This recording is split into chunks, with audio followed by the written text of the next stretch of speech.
ešte predvojnový, volal sa pán Kováč a vždy sme sa zdravili tak slušne a raz ma zavolal k nemu domov a rozprával mi príhody z Banskej Bystrice a boli tam príhody takého typu, keď niekomu ukradli v Bystrici sliepku, tak vedeli naisto, za kým majú ísť.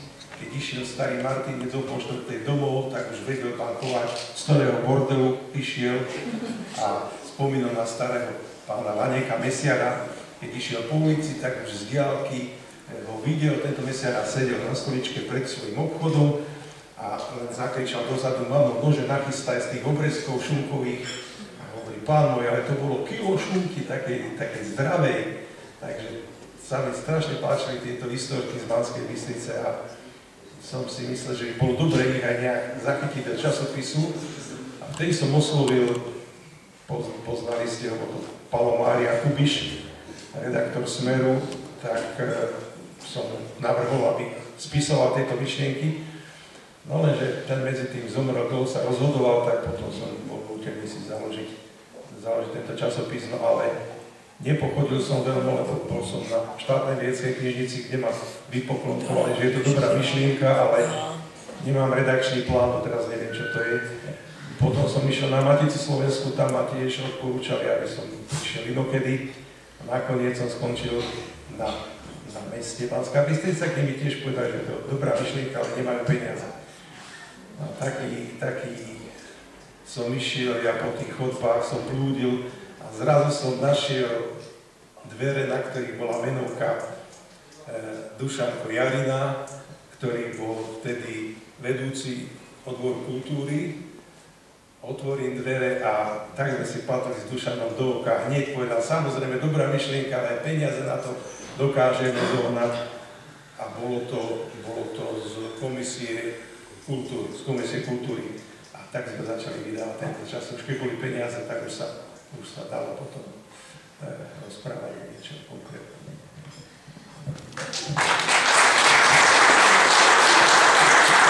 Keď neboli peniaze, kde nie sú peniaze, ako sa to stále vracia. Dušan, ako si to ty videl z tvojho pohľadu? Keď zrazu otvoril Paolo Gender, neznámy človek, vtedy dvere na tej tvojej kancelárii, ako to vyzeralo? Dámy a páni a priaznivci bystrického Permona, dovoľte, aby som vás privítal v týchto priestoroch, ktoré aj v našom Permone opisujeme, hostili umelcov, osobnosti, spisovateľov, maliarov Banskej Bystrice a regiónu. Táto pamätná miestnosť, kde vlastne vznikali projekty krásne, kultúrne, sa dnes stáva našim stretnutím a som tomu veľmi rád a veľmi to oceňujem. No už čo bolo, keď prišiel Palko?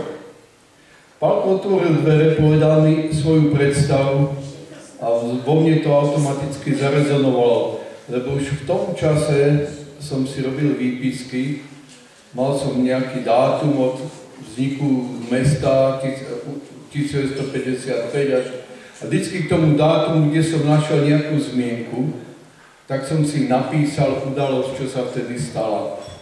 To som potom neskôršie v Permone využíval do tzv. Čriepkov z histórie, ktoré som tam uvádzal. No a zahral mi Palko na túto notu, že história a tak ďalej. Priznám sa, že svojho času som chcel študovať aj archeológiu, ale skutek utek.